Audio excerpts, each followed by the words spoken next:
Good morning. The time is 9:01 and today's Thursday, November 16th, 2017. This is day 2 of the Physical Therapy Board of California meeting. We are meeting at Ohlone College, Health Science and Environmental Science Division, located at 39399 Cherry Street, room NC 1100 in Newark, California. Could we please have roll call? Katarina Ellaby. Katarina Ellaby is absent. Alicia Rabina Amen. Here. Deborah Alviso. Here. Jesus Dominguez. Present. Daniel Drummer. Here. Tanya McMillan. Tanya McMillan is absent. And TJ Watkins. Yeah. All right, we have 5 members present and the board has a quorum. Okay, we're going to pick back up with agenda item number 11, letter B this morning. So in your materials, you'll find a very familiar package in the model guidelines. And in the briefing paper, since our last review at the last meeting, there are 4 areas of focus that we asked the members to take a look at based on our conversations in the last meeting. The first one being page 90 of your agenda materials, having to do with initial practice restrictions. The changes proposed here came about from experiences and revelations that staff have had where some of these things tend to be a surprise, if you will, to respondents. And so in an effort to bring a little transparency to the matter, we thought that they should be listed in the guidelines a little bit more clearly and a little bit more upfront so that the respondent can see what the actual expectations of being on probation is. So if you'll address your attention to that material, and if you have any questions with the proposed language, I'd be happy to answer.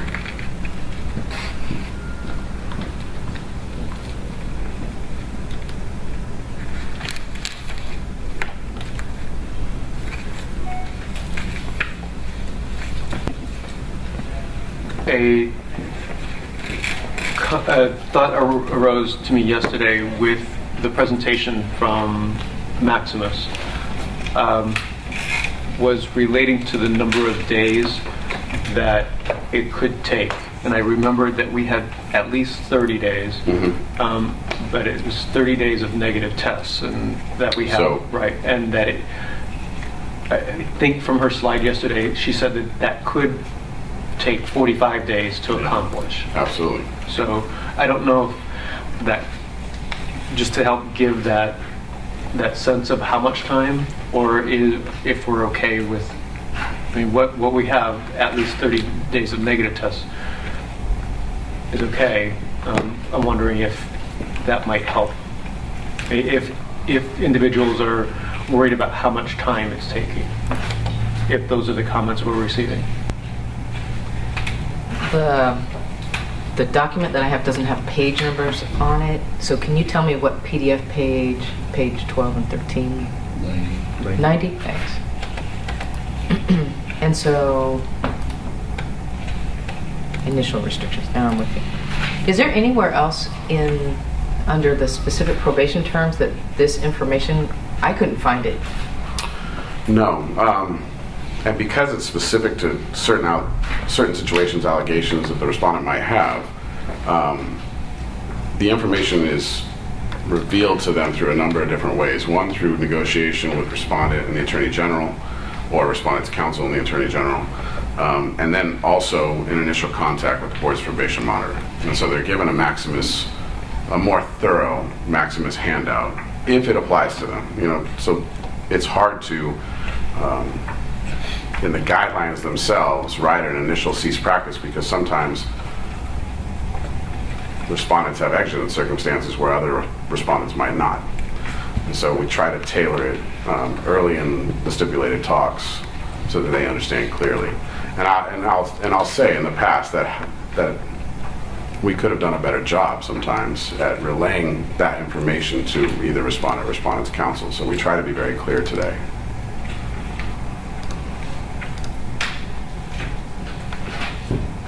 Another key factor to kind of keep in mind too is, while a good portion of that is trying to make sure that they have 2 clean tests within that 30-day period, the other reason for that also is for that respondent to come into compliance with a couple other things. Finding a supervising physical therapist who will agree to an agreement between the respondent, the board's probation monitor, finding a worksite monitor, attending classes if they're required in that specific order.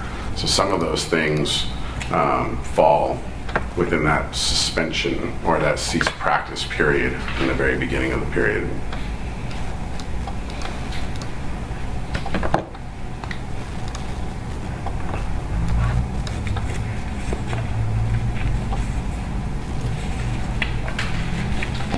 Also the clinical diagnostic evaluation. Monty was going to politely remind me. I felt a paperclip hit the side of my head.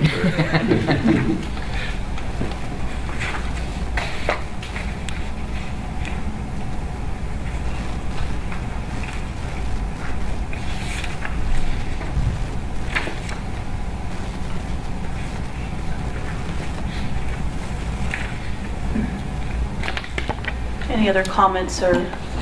I just had a comment, just more for clarification. So I read this and read this and reread this. It seems to me that someone could interpret the last section, no participant shall be authorized to return to practice until they have had at least 30 days of negative tests. So one interpretation would be, X amount of negative tests in a 30-day period. Someone else might interpret that to mean 30 negative tests. And that's sort of where I was wrestling with the wording. Does that make sense?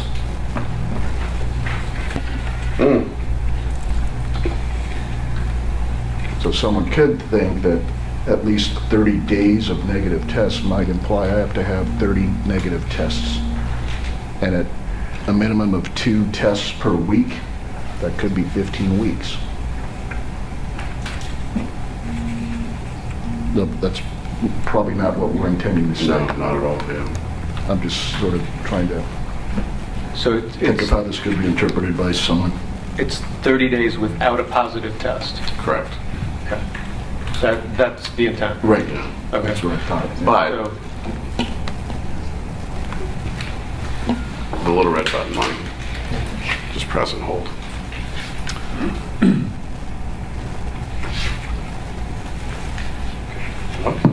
Yep. So I was going to say, before they actually start their probation, I do contact them around 30 days before they about 2 weeks before they start.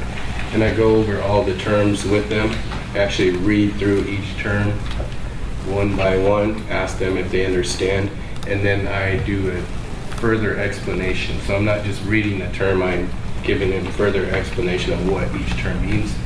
And that is a question that I get a lot. What does this 30 days mean? And I tell them it's not 30 tests. It's 30 days, however many tests you have over that period of time. So it's usually going to be about, 8 tests because 2 a week. So it is explained to them, but that is a question that comes up when they first read it. What does this mean? How long am I going to be out? And it's usually closer to 45 days to the 30 because they have to get enrolled into the program and all of that. And it takes, some time to get the testing set up for them before they can actually start testing. Thanks, Mike. Yeah, thank you. That's helpful. Very helpful.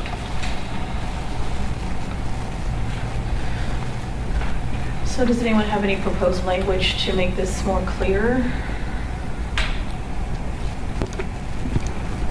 Perhaps you could change 30 days of negative tests to they have had negative tests for at least 30 calendar days. It's still It's funky. almost exactly what I was thinking too, but it's That may not be calendar. no, it's certainly not calendar days. They're At least, yeah. So the audience for this is going to be people, is the audience for this going to be because only the people that this will apply to, because they will be communicating with Monty anyway. And he's clarified the process, which how he's clarified it for us. So we can write this in the regulation about, specifying everything, but they will still have to talk to Monty 2 weeks out, and he will kind of lay out the land. And I don't know if we do that, specify a whole bunch of things, and if that is for a different audience. Or is it only the people that will be affected by this? Because I think that's the only people that will ever read this. We do a much better job today at relaying this information to a potential respondent. The other audience to consider, other than just the general public, is also counsels that represent therapists in these types of matters, so that they have an expectation that they can relate to their client. So while we've made an effort in the negotiation, if you will, to be clear and provide this information up front, so there's no surprises after they've signed an order and they find out that they can't go to work for a couple of weeks because they need to do tests and they need to come into compliance with a number of different conditions. We want them to know that as early on in the process as we possibly can, which is why it led us to kind of create this section to be as proactive as possible in the delivery of that information.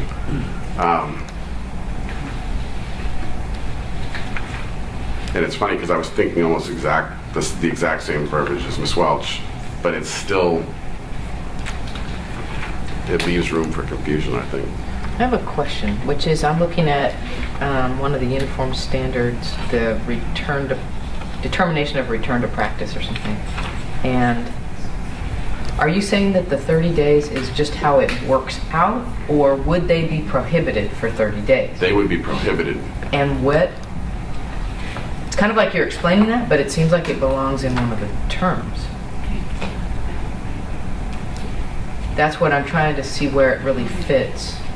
Because I thought maybe you were just explaining, so you understand the process, Yeah, this whole thing projected takes timeline. about that long. But if somebody got it done in 28 days, Yeah, that are Marty we kind of still touched saying on that it takes 30 days? It is absolutely 30 days because it's a cease practice period of compliance. So getting the clinical diagnostic evaluation, setting up the requirements of the conditions, Maximus will not let them start, even if they manage somehow proactively to complete all those things in 2 weeks and get a number of tests under their belt. But they're also looking at that day range. We want to give them an opportunity. If there's a situation where, in the incident of alcohol or drugs, a washout period, if you will, 30 days is right around the time where we can start to expect to see. And Monty kind of touched on it's almost always 45 days. It depends on how proactive the respondent is in signing up for the program, arranging for the lab testing and that kind of thing, that it tends to round out to 45. But at a very minimum, it will be 30 days in the best case scenario that they will not be able to return back to work. The other issue that we try to address here as well is it's also contingent on the clinical diagnostic evaluation itself. If the evaluation comes back that the evaluator doesn't think that 30 days is enough, that his recommendation is they can't return back to work for 90 days, they would be bound to that as well. The minimum, best case scenario is that 30 days.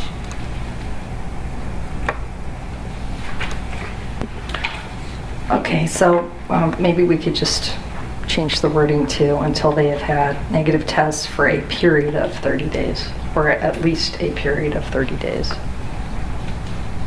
So that way it's a bit more clear that it's a length of time, not number of tests. I do think that's better. I still think that in this situation, I think we're almost always going to have questions that are addressed by the monitor in the negotiation process, or between I and the Attorney General and Respondents Counsel. Whatever Monty said when he came up was good language, but I don't remember what Monty said. The way that you explained it. Yeah. Refer to the minutes for that. Well, I would caution where Monty is saying that typically it's more like 45. Mm-hmm. Again, a lot of that has to do with the participation of the respondent themselves. Mm-hmm. So I wouldn't want to put in typical dateline time frames. So I'm looking at PDF page 152 where it's it's the uniform standards conditions. Under cease practice, is this where a statement could be that it would be no less than the 30 days, whatever? In addition to the language that's there. Yeah. Yeah. Because then it's going to end up in the order. Mhm. Where you have it, it's informational, but it's not going to end up in the order that is potentially what someone would be reviewing to agree to. Or to be I bound. guess the only, it kind of goes back to that point that Monty made, is there's that typical day range and then there's that bare minimum day range. If we put 30 days in the order, I don't want to give the respondent this kind of false hope that it's only going to be 30 days, because it is going to be however long it takes for them to fulfill all the requirements, which we know typically is more than that 30 days. But you've told me it's that there's a 30-day minimum, Yeah. and that's what I think you could put. Yeah. Then the rest of it you're leaving to the processing. I have some recommended language that might help clear it up. So starting with the sentence, however, no participant shall be authorized to return to practice until they have satisfied both, one, a minimum of 30 days of non-practice, and two, no negative test during that period of time. Positive test. No positive test. Negative are good tests. Yeah. It's I apologize. backwards a little bit. Only negative tests during that period of time, or only positive tests during that time. The only thing I kind of like negative tests because that's what we're looking for. I don't know if there's something other than positive. A positive test is a fail. Yeah. It's just the, Yeah. And then, so then say maybe until they have satisfied both, one, a minimum of 30 days of non-practice, and two, only negative tests during that period of time. So that way, it's, because what I'm Yeah. hearing is that it's really two prongs that they have to satisfy. there's actually a third. Oh. And that is that the program releases them back to practice based on the CDE.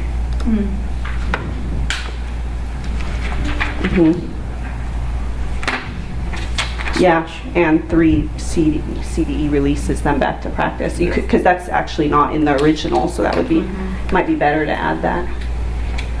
And this 30 days starts on the effective date of the order.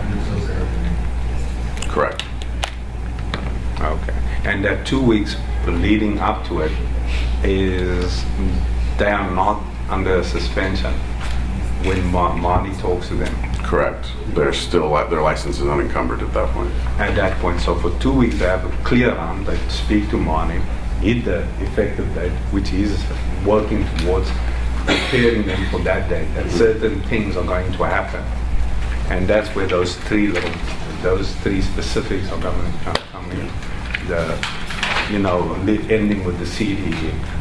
And I'll need Monty to just kind of fact check me as I state this, but one of the other difficulties is upon the effective date of the order, they have 14 days.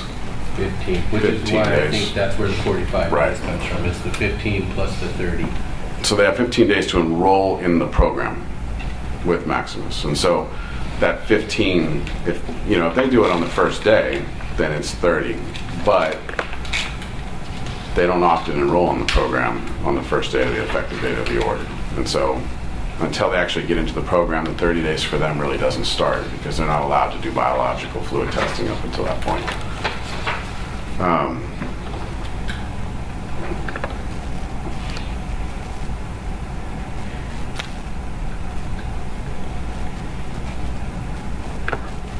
And then also something I was unclear about is when earlier Kara used the word calendar days, and then Jason replied that it wasn't calendar days. Mm-hmm. And I'm a little bit confused. If it's not calendar days, what is it? And also when... Oh, I'm sorry. Yeah. I was replacing calendar days with business days. Oh, okay. It absolutely is calendar days. Oh, okay. I wanted to make a note that it looks like you're adding on pages 90 to 91 initial practice restrictions that are really laid out on page 153, determination on return to practice, which is a term which I think is what Dr. Alviso was looking for, but on page 153 you're actually striking from the existing language, however, respondent shall not return to practice until he or she has 30 days of negative drug tests.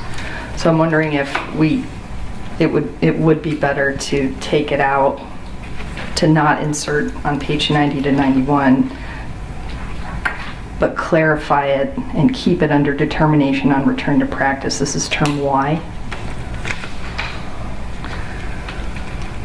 Or potentially both if you really like that overview Right. of the program. So that was that, But it and seems I'm like okay with that. it belongs also in the probation terms. Absolutely. And I think, so part of that was that struggle with redundancy, which this redundancy might be appropriate, but having it earlier in the document so that they're informed right away, that it doesn't become a surprise to them on the other side of the effective date of the order. So I'm okay with it being in both places. Well, and also maybe depends if you're going to use all of the same language on both spots so that they're identical. There isn't new information on one spot that isn't on the other spot.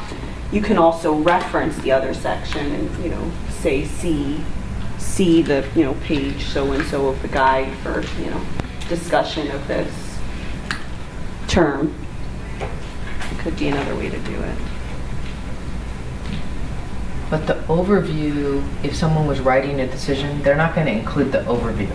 They're going to just pick the terms of probation. And that's why I thought it might be Absolutely. clearest.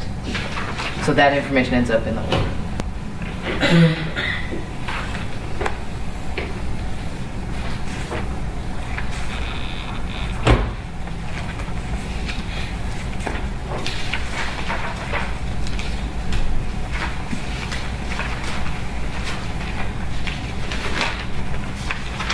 So under condition Y, we would unstrike, I think, the full paragraph that contains the however.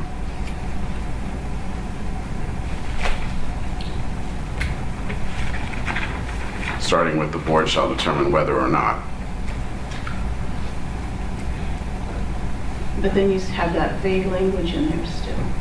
Well, and correcting the 30 days Okay. language with the range language that council provided.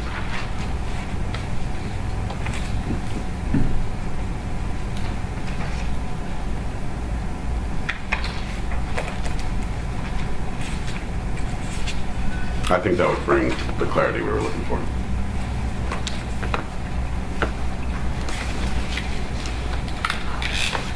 How's that sitting with you, Dr. Alviso? Good. Yeah. Dr. Drummer? Any comment? I'm still struggling with the concept of the 30 days of negative drug tests, and I'm wondering if maybe, because that sounds like it's 30 negative tests. And Tara, can you read back how you had stated it? Or was it Sawa? It would say, however, respondent shall not return to practice until he or she has negative drug tests for a period of at least 30 days. okay, thank you.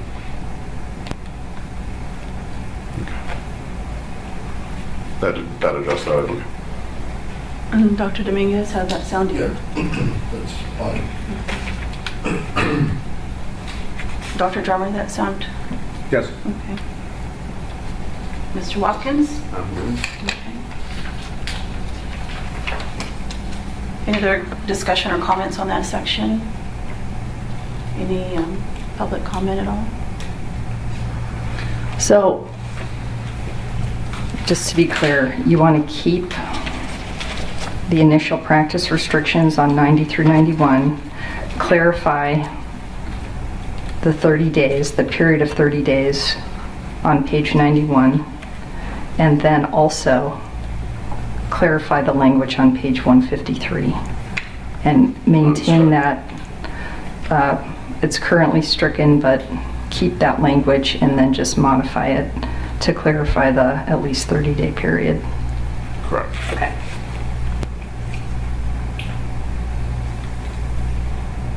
So as we're unstriking the paragraph,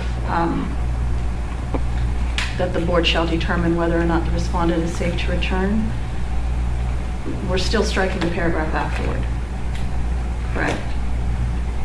That's my understanding. Okay. Okay. Sounds like everybody's all right with that.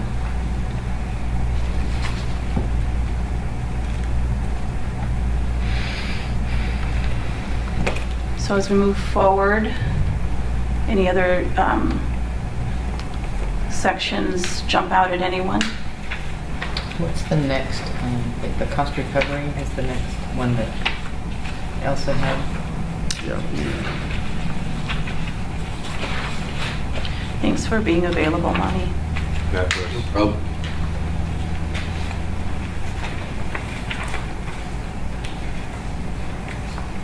So that should be page 135 of the packet. Okay.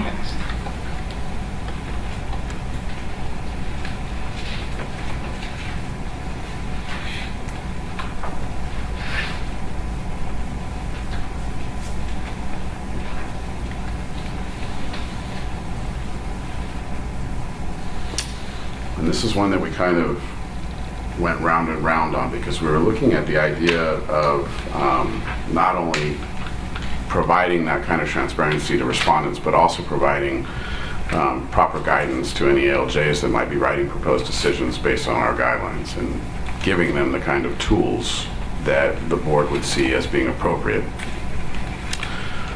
All the while understanding that they may write it however they see fit. But the more information that we can give them might end up in a better decision or a decision this board would agree with. Mm-hmm. So there are two.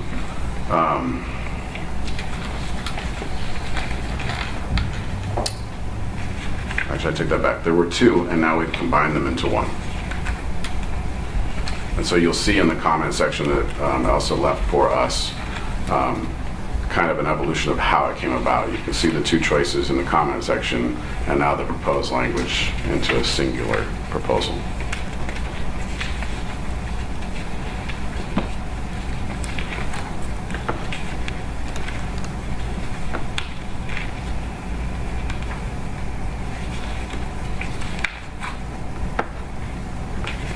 I think the other difficulty that we discovered doing this is that it was difficult for us to keep in mind that these were guidelines.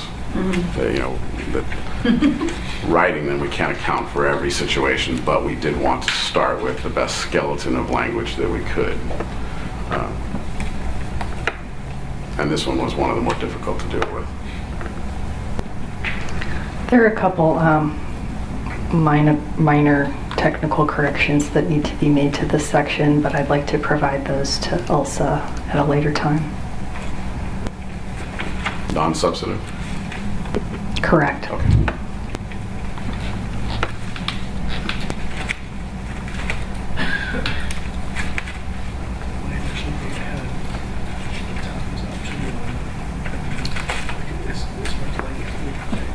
I have a question, I think maybe more for council. I'm going to assume that the language is standard language when we use actual and reasonable.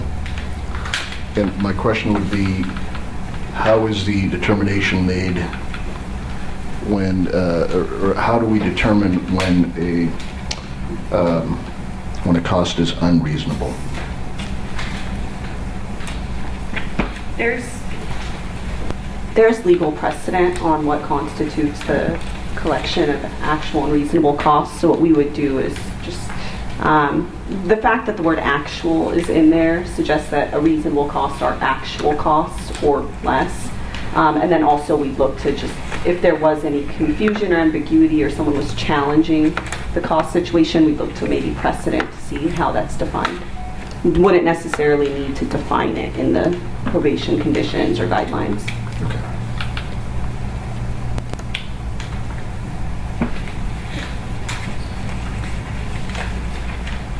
Any other comment from board members on how the language, the new language reads?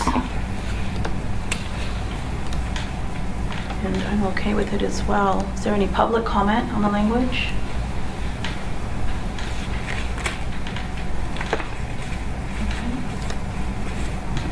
I think we're all right. All right. And so let's move on to the next section. Or any section that board members might want to call our attention to. The next section in the briefing paper is the maintenance of valid license inclusion. It is condition 17. It is on page 139 or 142 of the PDF. I just want to add, just to make sure, help clarify for Board Member Dominguez, by virtue of that wording, it also builds in discretion for the board. So it would leave the board room to make that determination. So, something for the deliberative process.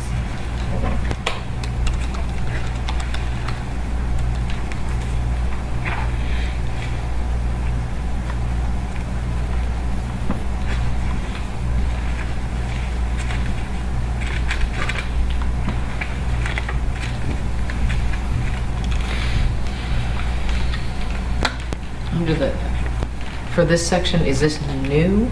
It is a new insertion. It is something that we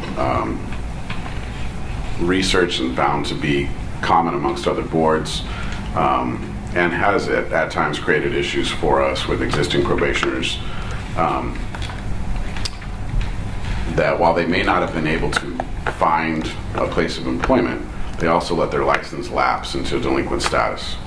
And so with your license being delinquent, it would be very difficult for you to find a place of employment. It's kind of a sequential step that we expect them to keep their license valid during the period of probation.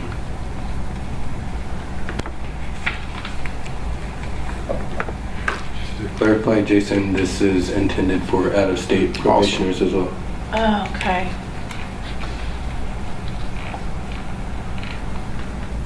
For me personally, it's just difficult to understand what this language means, the way it's written, especially the last part, including any periods during which their license is suspended or probation is told. The example of suspension may be something as simple as in the beginning, after the effective date, they were asked to take the jurisprudence exam, for example, and within 90 days pass that exam. If they couldn't pass that exam with 90 days, their license would be suspended until such time as they passed the exam. So the expectation is clear that even during that time, we would still expect the license to remain current. Or in the example that they went out of state and maybe practiced in another state, for the purposes of discipline and their order here in California, regardless of whether they were tolling because they were outside the state or in a cease practice state because they could not find employment, we would still expect them to keep a valid license. Okay. That is helpful. I just don't understand how they could, during a period of suspension, they could actually let their license lapse. The possibility of it happening is kind of few and far between. But that suspension we found at times when someone who just does not want to comply with probationary terms and has walked away, if you will, lets their license lapse into a delinquent status, that would be a violation of the order itself. Question. If somebody's license is suspended, is it possible for them to renew it? We've had issues with that. Yeah, if there's a mechanical issue in the system, it's something we would have to remedy. We could not put them in a situation where they couldn't remedy their own, they couldn't create their own violation because we have a prohibition in place that's kind of a catch-22. I mean, we'd have to allow them to do it. So if there's an issue in the system, we'll have to correct that to account for it. And this term is pretty much specifically written for out-of-state licensees? This is for anybody that So would the have a suspended probation. license could Sure. be an in-state? Yep, Okay. absolutely. Okay. I think the clarification is just to say that even if they're tolling because they're out of state, the expectation is the same. That makes sense.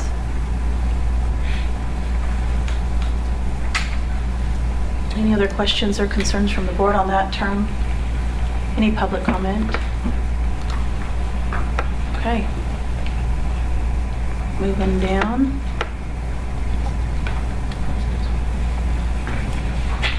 What's the next one, Jason? I'm sorry? What's the next? I'm pulling it up right now. The next one is on PDF page 151, and it is Condition X, and it is Notice to Consumer. And it's something that came up at the last meeting as a recommendation. We went back and conferred with staff, and staff's recommendation is that it's almost redundant with existing statute and law. And so currently, a licensee is required to either conspicuously display the notice to consumer in their place of business or provide it to a patient and record the receipt of that notice to consumer. From what I can tell, this language, in doing anything other than what the statute states, would basically prohibit them from just conspicuously displaying it to fulfill the requirement. Where specifically are you looking? X. X. So that's on page 148. 148. Thank you.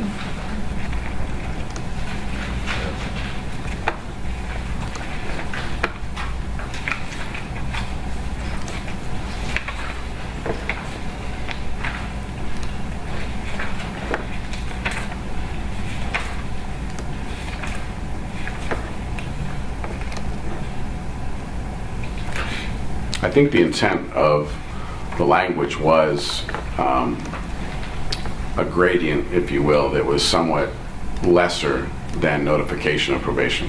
So in those situations where we did not feel notification of probation to the consumer was warranted, but something was, in a proactive sense, that we could require them to do notice to consumer.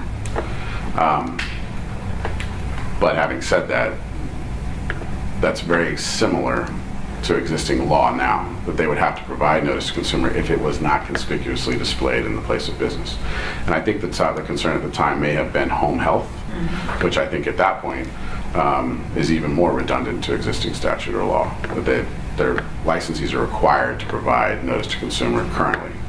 And if you think about the overarching condition of break no laws, meaning our own Practice Act statutes, if they weren't providing the notice to consumer in a normally written condition, that can be considered a violation anyway. And I think the way this was used was in part to take away the option of just posting conspicuously. Yeah, that's the only difference that I could see. Yeah.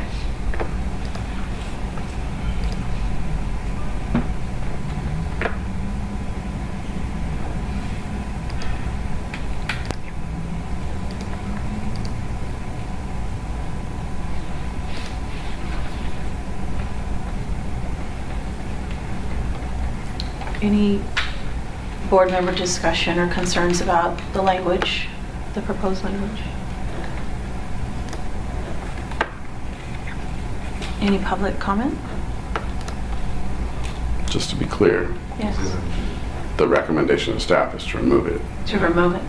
But having said that, the only support of removing it that I could provide to you is that using it as a guideline might create a second standard of negotiation. So where we feel that notification of probation is appropriate, respondents' counsel may want to relegate it to this condition because it's available in the guidelines as a point of negotiation.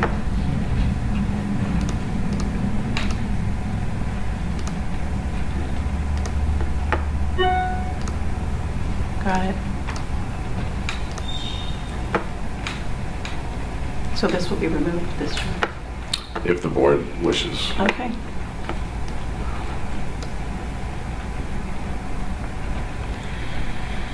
Okay, hearing no further discussion. Terry? I have one question. So part of the notification to patients under term N, the actual notice has to say that in addition, the above named licensee is required to notify and obtain written acknowledgement from each patient of this condition. It's almost like that's just notifying the patient but not actually requiring the written acknowledgement from each patient.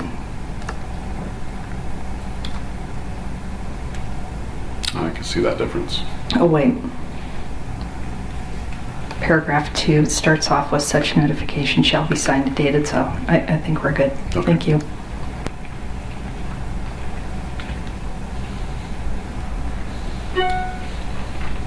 Yeah, it says it in the paragraph below. Yep. Redundant.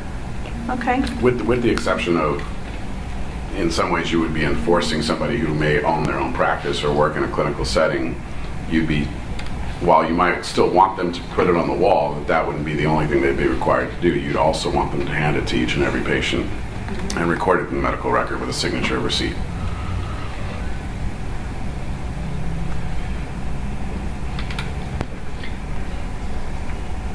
Considering that the times that we even thought something like this applied or creatively thought that it might meet something was so minimal, I agree, and maybe it doesn't belong in the guideline. It's at not this to say time. that we would never use something like this again, but as a guideline, it might be, it might create a difficulty in negotiation, I think is what we saw as the value.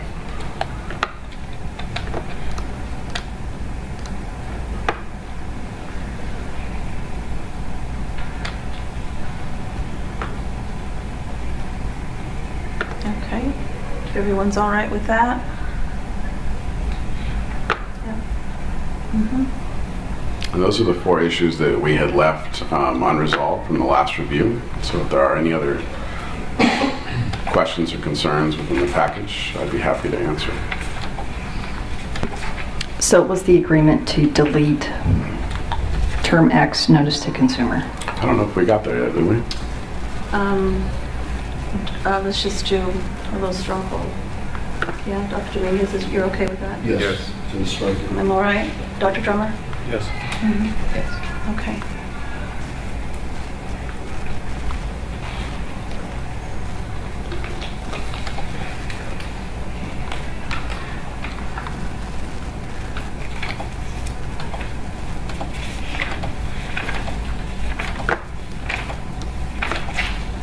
Any further issues to discuss through the guidelines for any board member, public?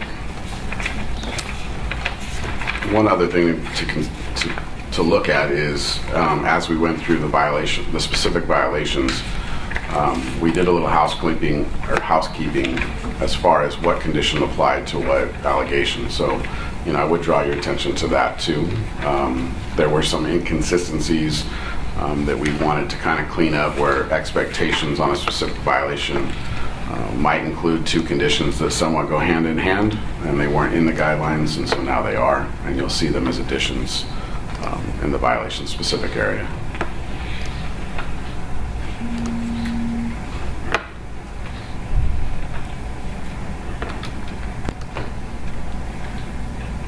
I have one question on PDF page 165. It's the definitions, and the top of the page is the surrender of license.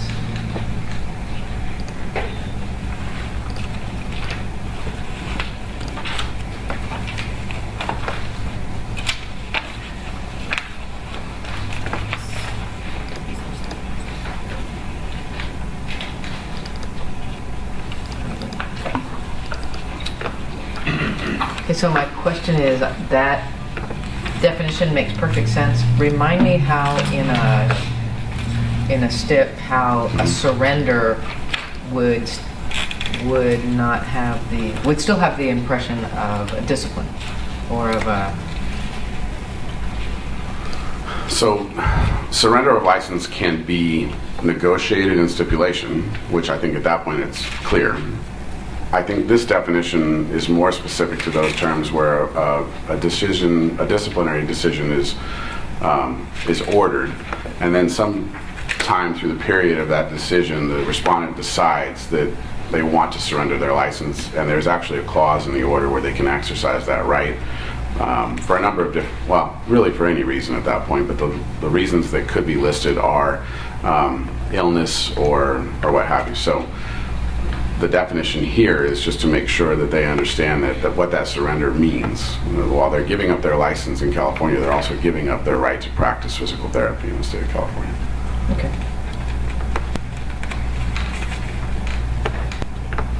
So if there isn't any more discussion on that. And another issue that we noticed in some of the disciplinary matters is that the AG's office will rely on Business and Professions Code 480 for purposes of discipline, and that isn't addressed in the, if you go to page 97, the book page 97 and 98, it skips over to 490, and Business and Professions Code 480 isn't addressed.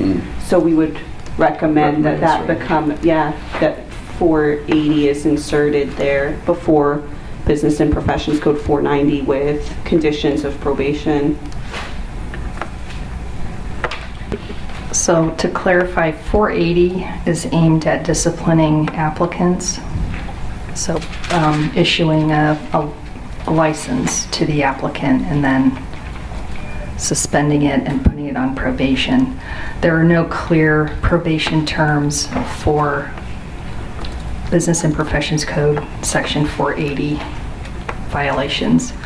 490 is similar in that that's aimed at current licensees. So the difference is just applicants, it's vague. There would be an underlying Practice Act violation, say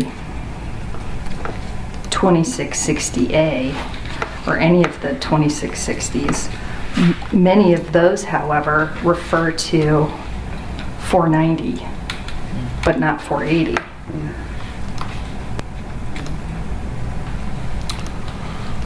In a practical situation, 480 would result in what we call an initial probationary license. And there is some,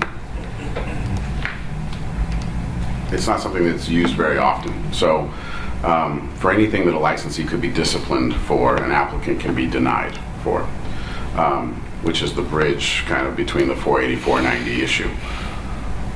An initial probationary license, it has been contentious for us because advice has varied over the years as to whether or not an initial probationary license is considered discipline.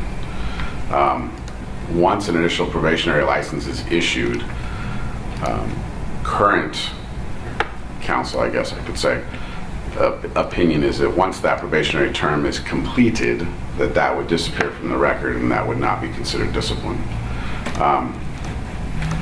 Because of the behaviors involved at the applicant level, that's not used very often. But I could see where there is a necessity to include it in the guidelines. I think we would have to almost mirror the 490 requirements as far as what the probationary conditions were, so that an applicant has a reasonable expectation of what they might be up against if they got an initial probationary license. So I think that the only other way to resolve this is when deputy attorney generals are negotiating the stipulated settlements, that they would otherwise have to start cross-referencing 480 and then the term that authorizes discipline for anything a licensee does. And we recently saw a disciplinary action where that link was not made. So the only other thing to do is rely on 480, but 490 is not in there. So if there's no bridge in the disciplinary document, then it becomes difficult to figure out what the actual term should be.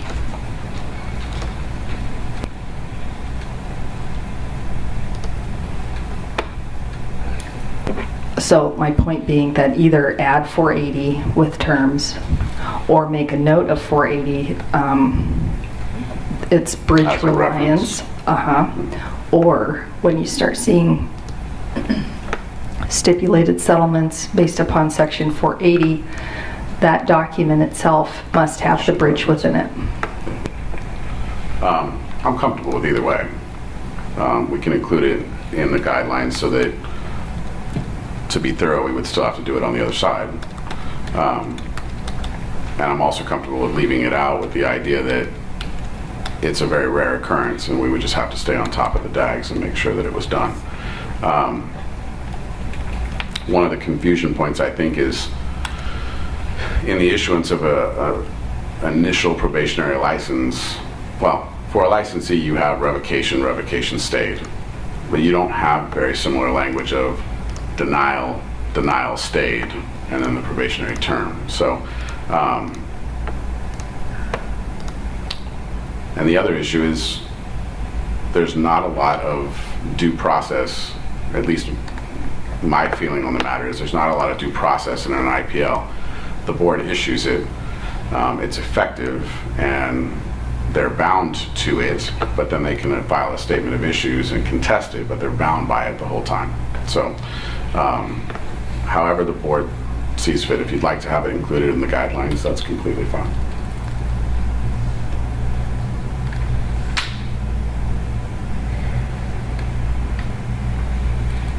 How many steps do we get that reference 480? Not very many.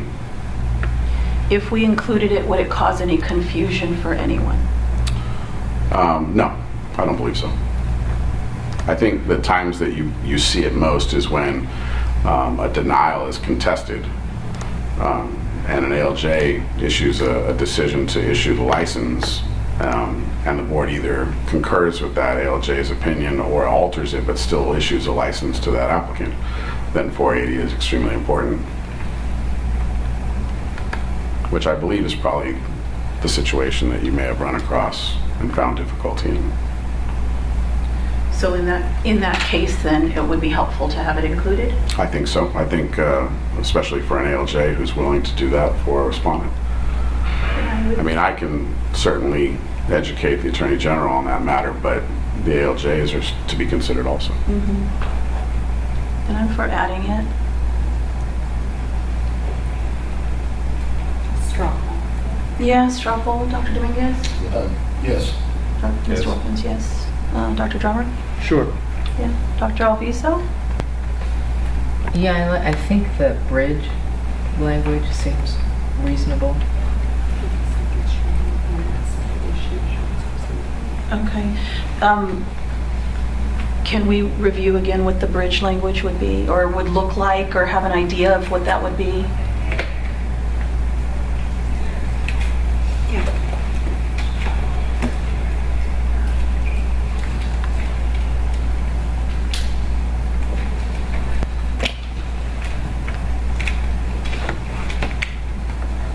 So just to be clear, there were two options presented, I believe, mirroring what we already have for Business and Professions Code 490, or the bridge option, which I think Tara is going to describe for us now. It wouldn't be an exact mirror to 490, but it would be very similar when it comes to the minimum and the conditions of probation. Obviously, the maximum could not be revocation. So, Thank you. And again, that was page 94 that you're on right now? 98. 98.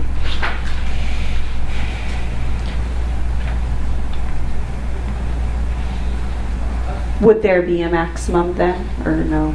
The maximum would be probation. Okay, that's right. Okay.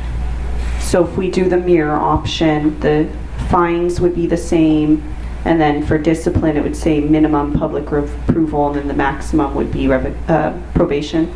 Correct. Okay.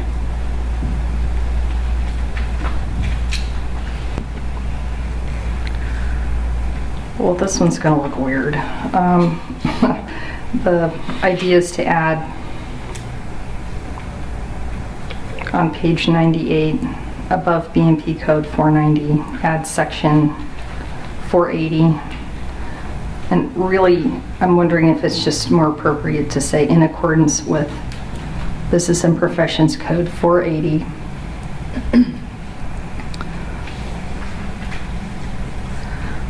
Subdivision A, 3A, which states this would not be added to the language. It would just have the cross-reference. But for the sake of this conversation, A3A states that an applicant may be disciplined, or the board may deny a license on the grounds that the applicant has done any act that, if done by a licentiate of the business or profession in question, would be grounds for suspension or revocation of license. So, inserting section 480, there would be a statement that says, in accordance with section 480A3A, would you just want to do a referral to B&P Code 490 with the exception that the maximum penalty would be denial? I think SALWA had the terms that would change between 480 and 490. You could specify what the exceptions are. You could rely on 490 with the exceptions of, and then using SALWA's terms. Well, we just said that the maximum would be probation, Correct. not denial. No, we're already past that point. So a denial's already been issued in these situations, and the denial's been contested, and either an ALJ or the board has weighed in on the matter and issued a license in stipulation. So it's not still denial? This would have... The denial actually never really goes away, but from that point forward, a license was issued in a disciplinary fashion, which is different than if I issue a license in the initial probationary license, which there's a confusion as to whether or not it's discipline or not.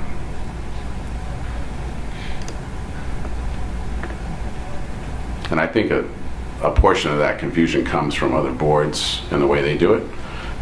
Some boards' IPLs are disciplined, some boards' IPLs are not.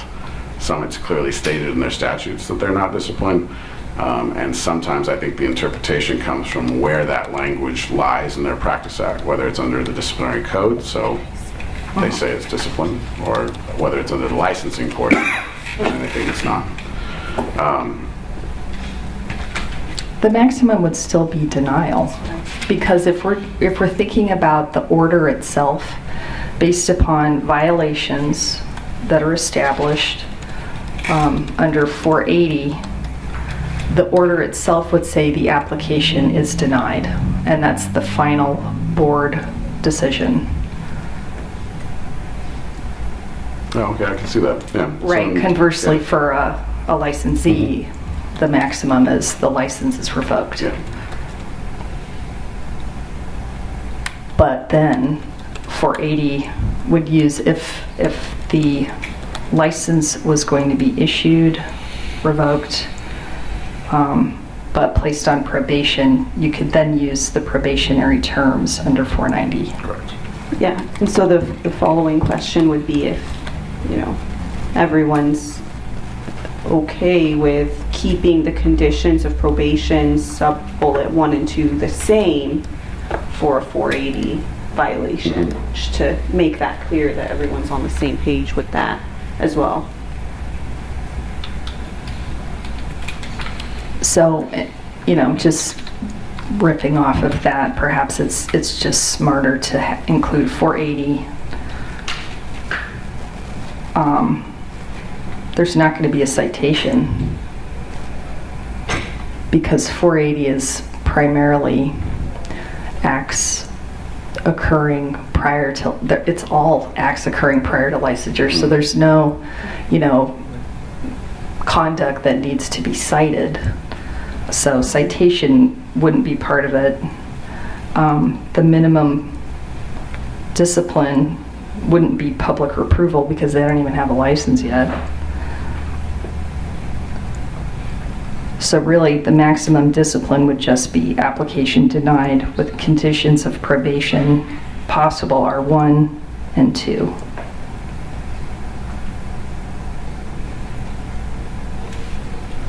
That is listed under 490. So you would just mirror 490 for all of the terms of conditions for probation.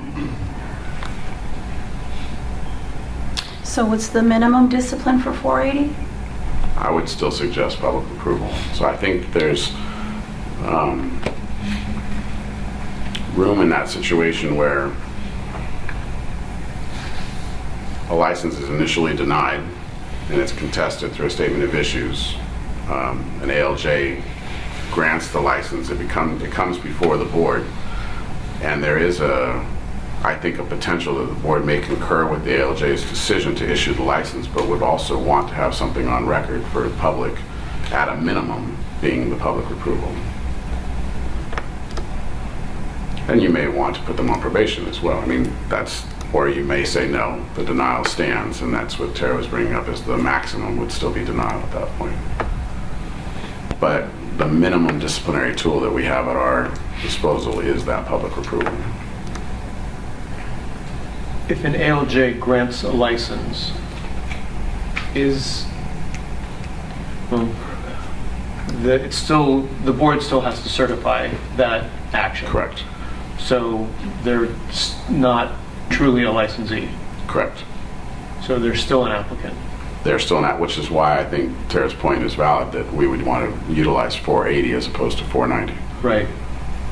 And I'm just trying to wrap my head around the piece about the public approval, because if they're not licensed, and then how do we maintain that for somebody who's not licensed? The license would be issued as a disciplined license, public approval. So does the minimum become issuance with public approval? I don't know how they already referred to council for that. Because you're still dealing with an applicant. Mm-hmm. Because if they're licensed, then I understand. I mean, if they're granted that initial license, then I get. Yeah. Yeah, you can do the public approval. And I think But if for clarity's sake, that might be something that I would ask council to opine on. That is issuance inferred, and if it's not, then we could clearly state that in the guideline. If it is inferred, then I think the way it's written, with just public approval as the minimum and denial as the maximum, would be appropriate. So as you've worked through the details, do you think what's your recommendation as far as, is it clearer to separate it out? Is it unique enough that that you can't just refer to 490 now? Yeah, I would specify the exact terms under a new section 480. I think out of the two options, the bridge or just creating a 480 section, I think it'd be clearer It's to clear for just create public's sake. to create a 480. That I'm convinced. Yeah, but as opposed to doing, because there were two options in how to add the 480, the bridge, which just refers to 490 with exceptions, or doing just a 480 section and having, all of what we just discussed under it. And I think that the former is the easier, just because there are quite a few changes, taking out the citations, changing the maximum, and there are several changes. I think it would be clearer to just create its own section. Sure.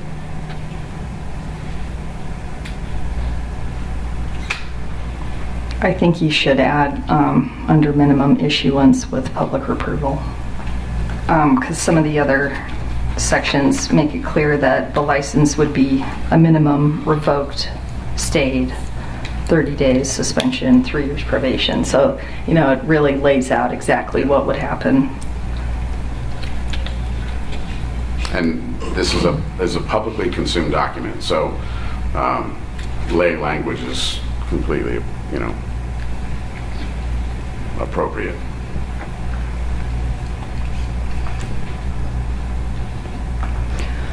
So is there a preference to either do the bridge language to refer to 490 with exceptions, or to lay it all out under its own section 480 with minimum and maximum discipline, and specifying all conditions of probation, which would in effect model 490? Straw poll, Dr. Alviso. I actually would defer to legal counsel and the executive officer based on how these are used and consumed. Since you asked, I think creating its own section in the guidelines is the clearest way to provide that information to a potential applicant who has an issue, or counsel who may be representing that applicant. Yep. Any comment from any other board members on that? Okay.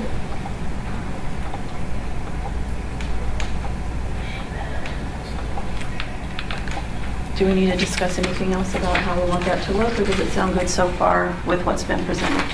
I'd ask council just to kind of read back a summary of what that might look like for us so we know.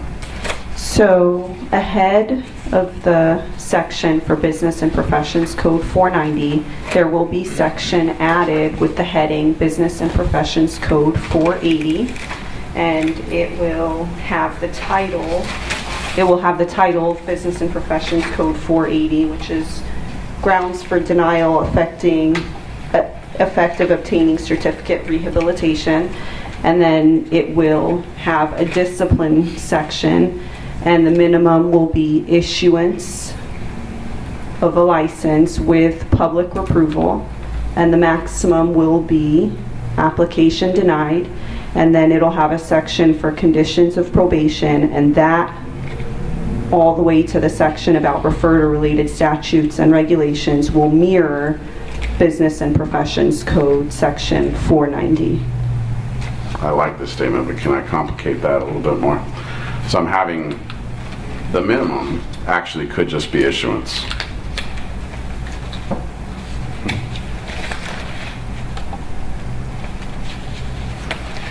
I don't think that makes sense, because otherwise, if the minimum for a licensee is just standard license, Board just adopts the LJ's decision.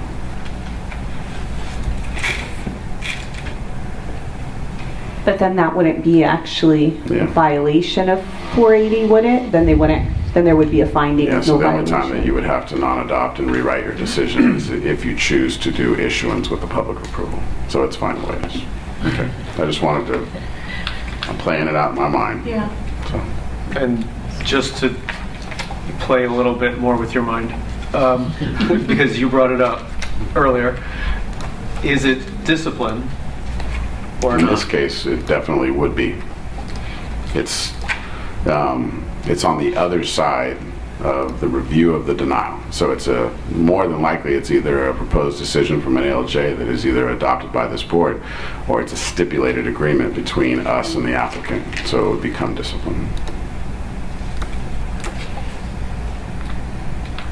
Is issuance of a license discipline? Issuance with a public approval is discipline. So it's the public approval. Yeah. Yeah, when I was thinking of the minimums, in a practical example, if an ALJ sides with the applicant and says, no, there's no grounds here for discipline, we're going to issue the license unencumbered, and the board agrees, then you would just adopt the ALJ's decision. We wouldn't even be coming to this document. But if the board disagrees with the ALJ, the minimum step that you would take at that point would be to issue the license, and the lowest level of discipline you could impose is the public approval.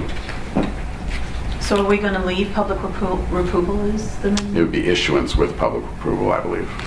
Do we want the language to be issuance of a license with public approval, or just issuance with public approval?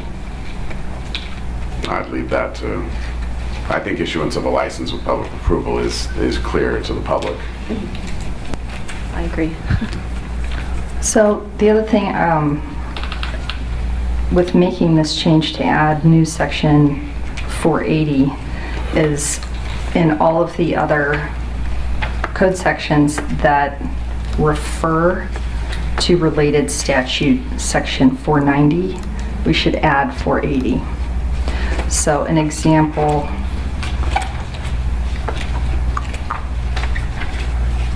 is on page 116 under B&P Code Section 2660E, conviction of a crime.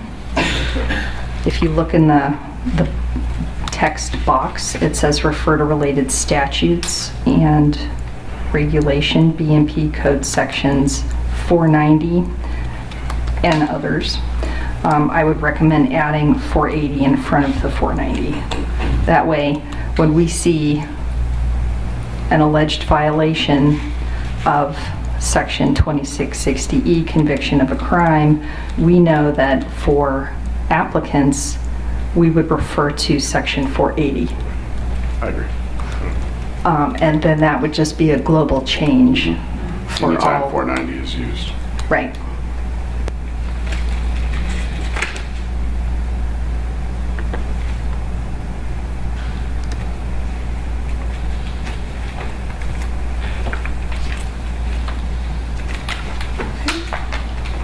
Any further discussion? Any public comment? Any other sections that the board or staff wants to bring to our attention?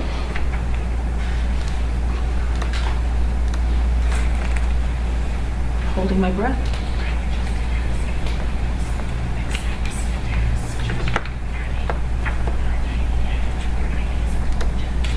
Is the board okay with adding the global change of 480 wherever 490 appears? Yeah. Yes, okay. All right, anything else, Mr. Kaiser? I would just like to thank enforcement staff and Elsa for all, and council also for being so helpful in tackling this 6th edition. I will say that I was involved in the 5th in this, which is a much smoother process. So I'm sure most of the groundwork was laid in the 5th, but I appreciate the effort. I'll echo the board's gratitude. Thank you very much, staff and council. Okay. All right, so let's move right on to agenda item number 12. and possible- Actually, are we ready to make a motion? Oh, we've got to make a motion? We Okay. need a motion to adopt the language, and council can provide that as far as moving on with the promulgation of the regulation. And there is one in the briefing paper that still applies. Yes.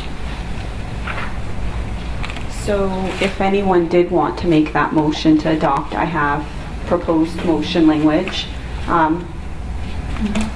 which I will provide, and then if anyone wants to adopt that motion. The motion is to approve the proposed regulatory changes as modified, direct the executive officer to take all steps necessary to initiate the rulemaking process, authorize the executive officer to make any technical or non-substantive changes to the rulemaking package, notice the proposed text for a 45-day comment period, and if no adverse comments are received during the 45-day comment period and no hearing is requested, adopt the proposed regulatory changes as modified. I will second. Mr. Watkins. Yep. And Dr. Dominguez second. Any further discussion? Any public comment? Roll call vote. Excuse me. Katarina Ellaby. Katarina Ellaby is absent. Alicia Rubina Amen. Aye. Deborah Alviso. Yes.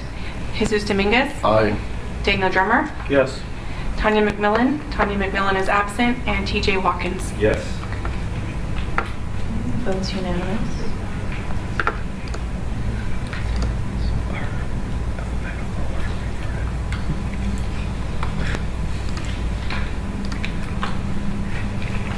Okay.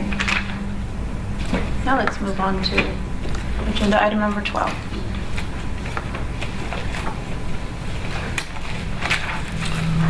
In your materials, you have the proposed 2018 rulemaking calendar.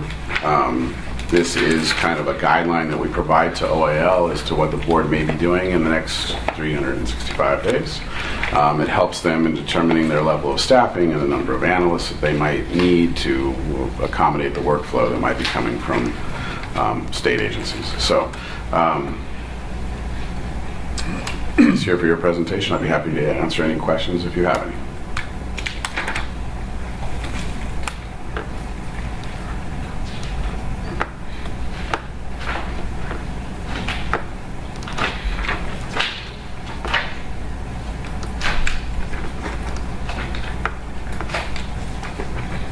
Just a point of note, we're not bound to it. It's a guideline that we're providing to them. If there's anything that comes up in the interim that we feel needs to be addressed, we can.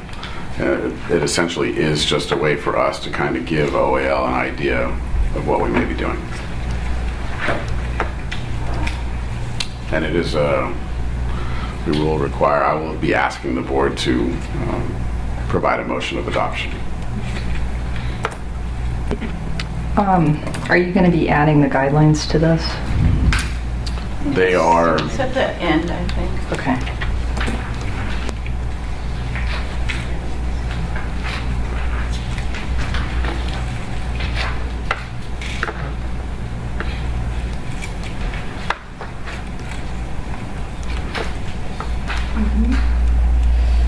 Good? Everybody?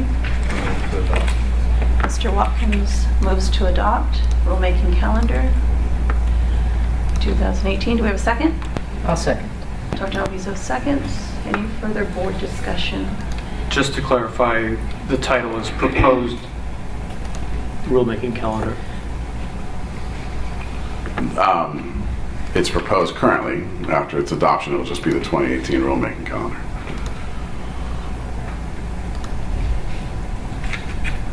Okay, so Mr. Watkins, you move to adopt the proposed rulemaking calendar for 2018, and Dr. Alviso seconded.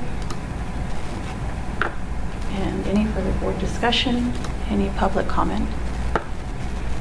Okay, roll call vote. Katarina Ellaby is absent. Alicia Rubina Amen. Aye. Deborah Alviso. Aye. Jesus Dominguez. Aye. Daniel Drummer. Aye. Tanya McMillan is absent. And TJ Watkins. Aye. Okay, unanimous vote. And it is adopted.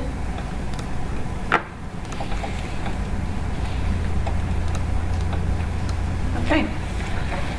And so, moving down to agenda item number 17, discussion and possible board action for the increase in the exempt level of the executive officer. So, after our last board meeting, staff did submit, and I submitted a package to DCAHR, and they have been supportive and submitted that package on our behalf to agency, who has also been supportive in answering any questions or concerns that we've had. And so at this point, the package still sits with agency, and we're waiting to hear back. When a decision is made, if agency decides to pass that on to administration, the answer will come back to DCAHR, and then that information will be emailed to the board president and vice president, whatever that may be. So I'm grateful for the support that we've received on submitting this package, again, from DCAHR as well as agency. I feel like if we have any questions or concerns, we can go to them and have some support from them. Any questions or comments on that?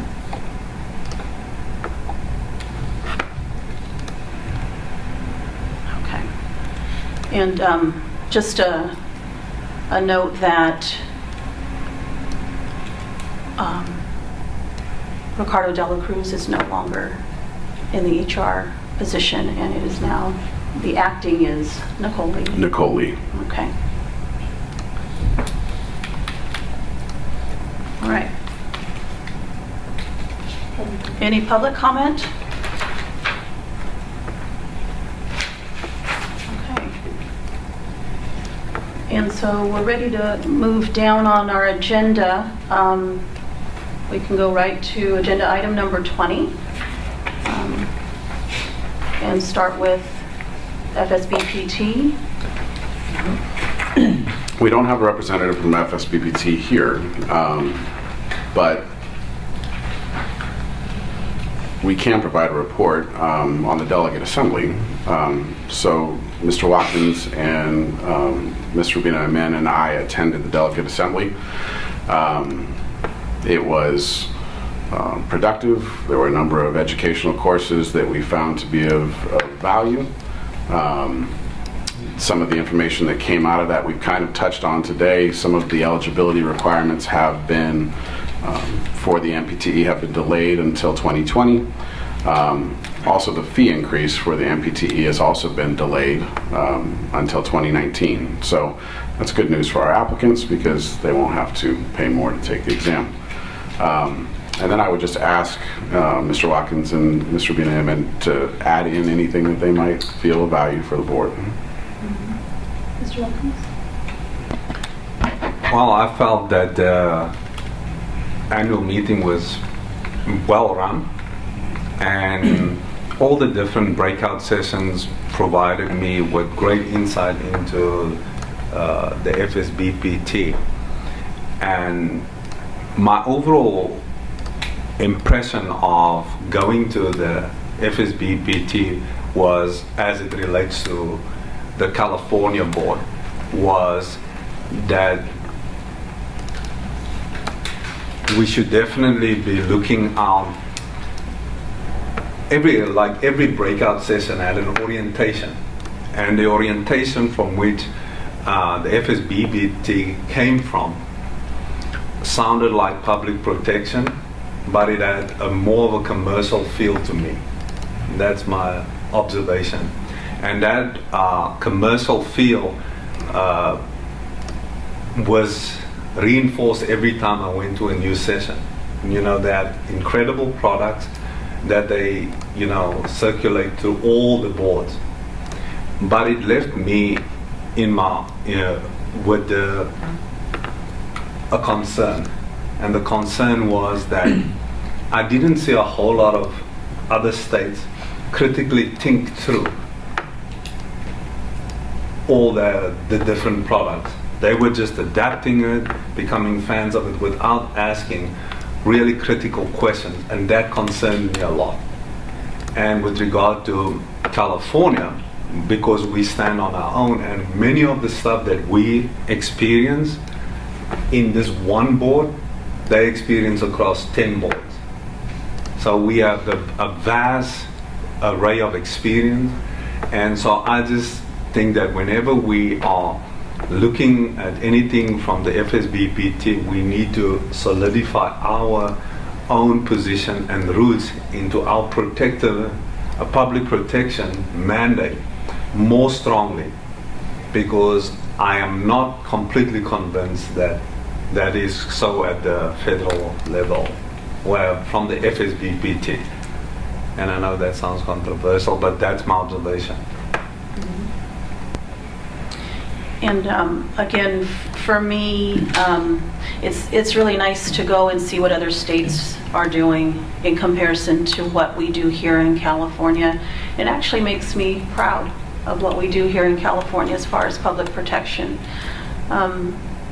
I had piqued interest after attending the meeting in some of the products that they put out. Maybe Jason, you can talk a little bit about aptitude and also, we had a presentation on the PET, our last meeting, and I'm still very much interested in that. Don't know if we'll get some discussion on that today. And they've got a new tool coming out hopefully next year that might help us with our decision-making process on model guidelines. So we'll keep an eye out for that on the horizon and see what they've got to offer. But I agree, it was very well run, and I'm grateful for the opportunity to attend. One, I'd like to thank you both for attending, and all the members now, I think at this point, have had some exposure to FSBPT either through training or through a meeting. And I think one of the ways that we can apply that critical thinking that TJ's talking about is by participating. We are a large stakeholder in this group in representation because of the size of our state and the number of our licensees. And so it's only right that we should make our voice heard. And participation is the way to do that. So whether that's volunteering for a committee of a topic that is interesting to you, I would encourage members to involve themselves at that level. So I do, and I try, when I can, to be able to provide FSBPT that kind of voice of California representation.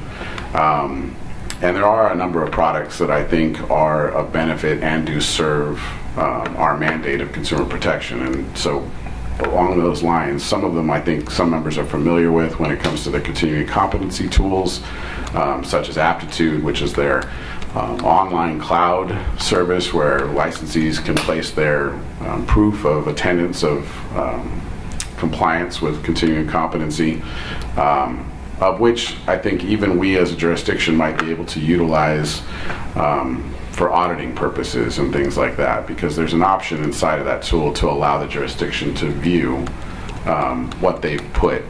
And the tool's kind of nice for licensees' sake, and in that it's tailored to each jurisdiction. So if you are a California licensee who maybe has a license in another state, you would tell Aptitude that, and it would tell you, given what you've provided in continuing competency proof, you're already in compliance with California, you're halfway there for this state, and you need a couple more credits for another state. So I think it's a really good attempt at trying to assist licensees in keeping track of their continuing competency. One of the newer tools, which is included in our alternate pathway regulations for continuing competency, is the performance evaluation tool they call Option.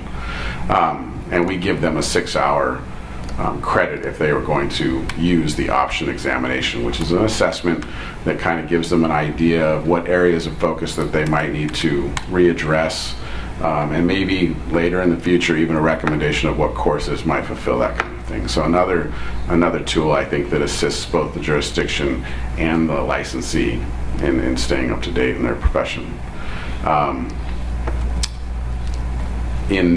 At this particular delegate assembly, I was elected to the CBA nominating committee, which is the Council of Board Administrators. It's the representative body of directors or executive officers of all 54 jurisdictions. And on the nominating committee, it's going to be my task or responsibility to choose who runs for chair and vice chair of that particular committee. So I'm waiting to find out what that actually means as far as how much work I have to do. I currently sit on the Continuing Competency Committee. Alicia sits on the Foreign Education Standards Committee. So we're starting to have that representation, but again, if there's any desire, I would encourage members to actively pursue or participate the volunteer work that FSBPT is looking for. So. Did you say that we do give credit for Option? We give CE credit for Option? We do. Okay, that's good to know.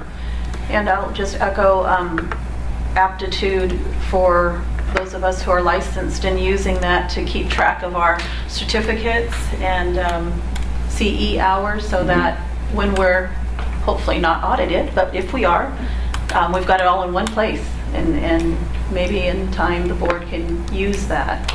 There are a number of different providers of that kind of service. Mm-hmm. The APTA also has a cloud-based system, and there are a couple private organizations that offer it also. Mm-hmm. So there's a plethora of choice. Okay. And my last comment would be when we may be able to revisit the board's thoughts on the PET. On the SCP? The PET that was presented to us by Leslie Adrian at the last meeting. It's still incorporated in the 2018 calendar, so it's still on the board's radar. We'll be bringing that back. Okay. But I think there's extensive conversation that still needs to be had in choice between. So, and I think after the presentation by FSBPT, the board has a little bit more knowledge now to have that conversation. So we can definitely agendize it for the next meeting if you'd like. Very well. Any other comments from the board regarding FSBPT?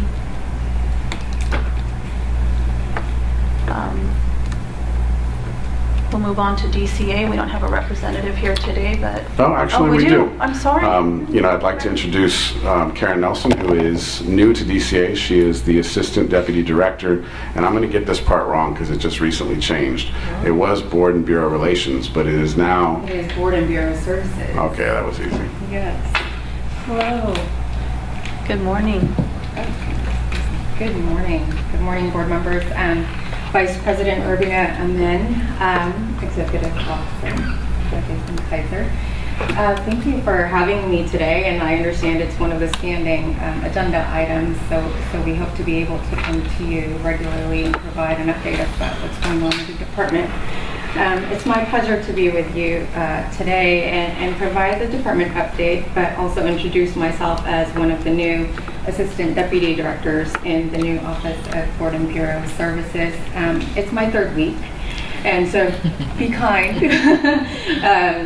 And I've had the opportunity to meet with a handful of boards and bureaus, and really looking forward to working with you all and how we can be of service to you, your work, and your mission. So just a little bit about myself. Before I joined DCA, I was the Chief Operations Officer for the American Leadership Forum since 2014. And I've spent most of my career in the nonprofit sector for 15 years and did mostly business operations, program development, process improvement, stakeholder relations, and board member engagement. So in the last 3 years, I also served as the Commissioner of the Status of Women and Girls, Commission for the Status of Women and Girls. And I hope those skills and experiences will lend itself well to improve the Board and Bureau Services Office, as well as our relationship with our boards and bureaus. I wanted to report, as Jason mentioned, Mr. Kaiser, some staffing changes in the department, and Ms. Christine Lawley, which most of you know, who had previously served as Deputy Director for Board and Bureau Relations, has joined the Medical Board of California as its Deputy Director. And while we are sad to see her go, we know that she will do great things at the Medical Board, and we wish her the best in her new position. So coming into that role of Deputy Director of Board and Bureau Services is Christopher Castrillo. Mr. Castrillo worked as a legislative advocate, where he covered a variety of policy areas, including labor, youth mental health, higher education, foster care, healthcare, and local government. He also worked on candidate and initiative campaigns in both California and Oregon. So the department has reallocated available resources from this year's fiscal budget to increase staffing at the Board and Bureau Services, and these new resources will expand the services we are able to provide, including assistance on all licensing and enforcement issues, facilitating intergovernment communication, providing board member, executive officer, and bureau chief administrative and technical support, and executing the department's strategic plan. The Office and Board and Bureau Services now consists of Mr. Castrillo, myself, and another Assistant Deputy Director, Mr. Patrick Lay. Mr. Patrick Lay was the Assistant Chief of External Affairs. I covered California since 2015, and also previously in the California State Assembly. So, like I mentioned, he and I started 3 weeks ago, and I'm looking forward to working with you all. The department also welcomed a new Chief Deputy Director, Christopher Schultz, and a new Deputy Director of Administrative Services, Natalie Daniel. Before coming to DCA, Mr. Schultz was from the Department of Insurance and was the Deputy Commissioner of Community Programs and Policy Initiatives since 2011. Ms. Daniel has been a fiscal supervisor at the Judicial Council of California since 2015, and she will be overseeing the Office of Human Resources, Business Services Office, and Fiscal Operations. So the department is quite confident that these additions will strengthen our ability to pursue the department's mission and the services we provide to our boards and bureaus. And I hope you can join me in providing them a warm welcome. In September, the department held the second Directors Quarterly meeting with board executive officers and bureau chiefs. These meetings are an opportunity to ensure that the department continues an open dialogue with its boards and bureaus. And to that end, we'll continue to hold these forums to ensure that department leadership is available to you if you need to communicate important issues about the department and its various boards and bureaus. In May 2017, the department officially launched its Future Leadership Development Program and held its kickoff meeting in August 2017. The last meeting of the Future Leadership Program was this past October with Senator Hill. And expanding upon the department's current Leadership Academy training, the department is looking to help develop the brightest invest among the department and its boards and bureaus into its future leaders. And the program includes executive mentoring, customized leadership training, and project management. Pro Rata. The department established a Pro Rata work group to discuss potential improvements in how DCA communicates information on this issue. I'm now also learning about Pro Rata, and as you know, Pro Rata is the process by which the department distributes the costs among its boards and bureaus to cover all department services such as information technology, legal, and publication services. The work group had its first meeting in August 2017 and its second this past October. And we had a Pro Rata open house meeting earlier this week to provide information on Pro Rata and give an opportunity for board and bureau leadership to meet the various department divisions. In July, the department released its strategic plan. The department's executive team developed it with the assistance of Solid and outlines DCA's goals and objectives for the next 4 years. The plan is available on our publications page on the DCA website and will provide insight on the department's goals around enforcement, licensing, policy, consumer advocacy, technology, and other areas. And finally, a reminder that 2017 is a mandatory sexual harassment prevention training year for the Department of Consumer Affairs, and this means all employees and board members are required to complete the training in 2017, even if it was completed last year. This training is online, interactive, and can be completed at your convenience.